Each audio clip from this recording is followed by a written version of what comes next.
To get started today, I'm going to be using some Desert Storm 100-pound cardstock. I've cut it to 4 1/4 by 11, basically, because it's 5.5 for an A2 size card. I have gone ahead and scored it in the center, but I haven't folded it yet because I want to do the ink blending first.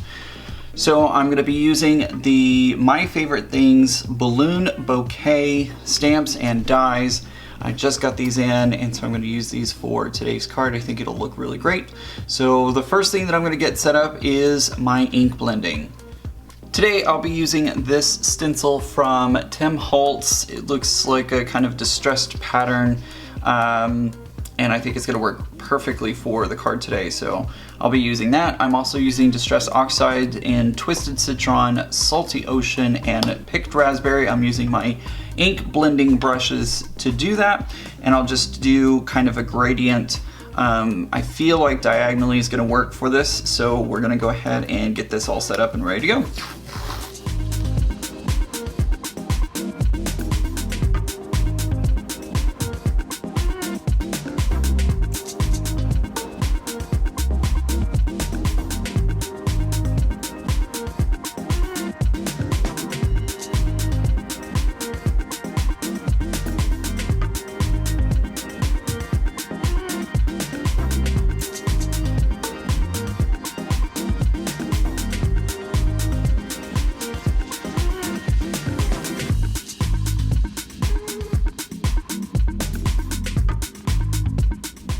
Alright, there's my background. It looks great. I think I kind of let loose a little bit on the diagonal as I got down here into the pink purple, but still I think it works well, and I'm going to use this as my background. I also missed a few areas to cover up with the tape, but again, not a big deal. So that's what we're getting started with. I'm going to move on to going ahead and stamping my images now.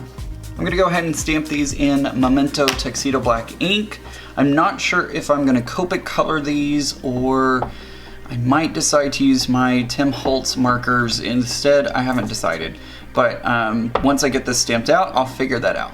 As you can see here, I've gone ahead and chosen to use my Copic markers to color in these balloons. It's nothing fancy, just using one color per balloon, trying to stay in the lines, which is sometimes easier said than done.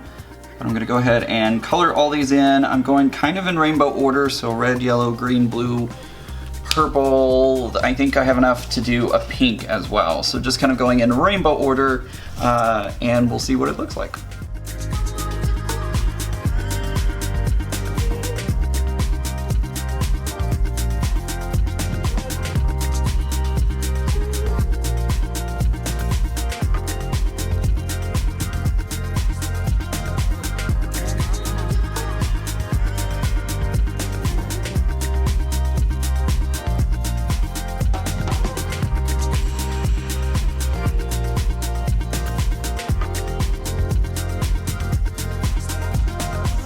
Alright, there we go. There are our balloons. I somehow have managed to create an accidental stoplight yet again. I don't know how I end up doing that, but there it is, staring me in the face. But anyways, my color wheel didn't quite turn out the way I wanted it to, but that's okay, because I kind of forgot that, you know, orange goes in between red and yellow. But anyways, no big deal. It's time to go ahead and die cut, so I'm going to die cut this out. Hopefully I get it die cut out correctly, and I don't end up cutting anything off. I am going to take a, what is this? This is my Jelly Roll, my white Jelly Roll pen, and I'm just going to follow the path of the curve on these balloons to give them that three-dimensional effect that you see a lot of times in cartoons. Some of them don't have the whole balloon showing, so obviously I'm not going to put it on that, but you can kind of see just how much that adds to it whenever you add in that little bit of shaping. Okay, I don't really consider myself to be like a master color artist or anything like that, but I gotta say, adding that little white detail made it really pop and really changed the appearance of it, so I like that a lot. Okay, it's time to die cut. It looks kind of monstrous right now, but it's to help it stay in place. I have my frame where I framed everything out. Now I'm gonna go ahead and put it through my Gemini Junior and get it all die cut. And it came out perfectly. I'm so glad I did that technique. It really helps. It really helps it to come out correctly.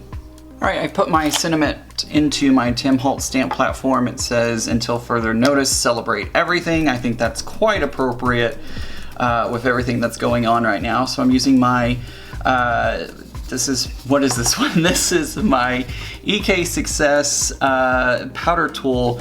It's to help reduce the static of the extra powder sticking, and so I'm just gonna, it looks rather nasty right now, but trust me, this helps so much with making sure your powder doesn't accidentally stick where you don't want it.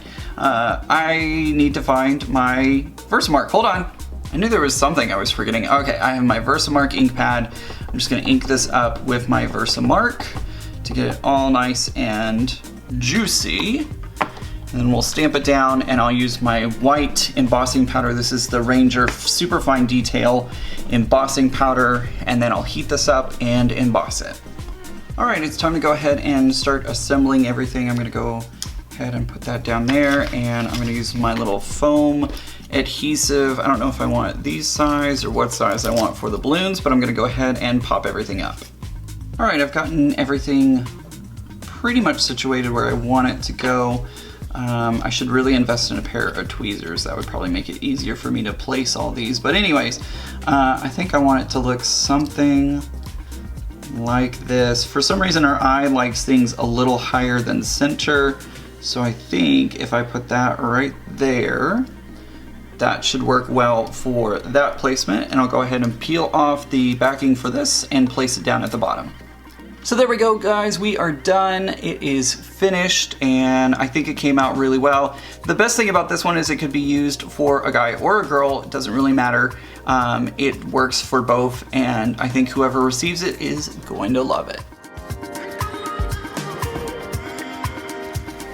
Thanks for watching today's video. I really hope you enjoyed it. I'm making it my goal in 2021 to hit 100,000 subscribers, but I need your help to make that happen. Take a moment and subscribe to my YouTube channel, and then don't forget to check out the other great videos that I have here on my channel. Also, share this video with your friends and tell them to come check out the Off Kilter Crafter.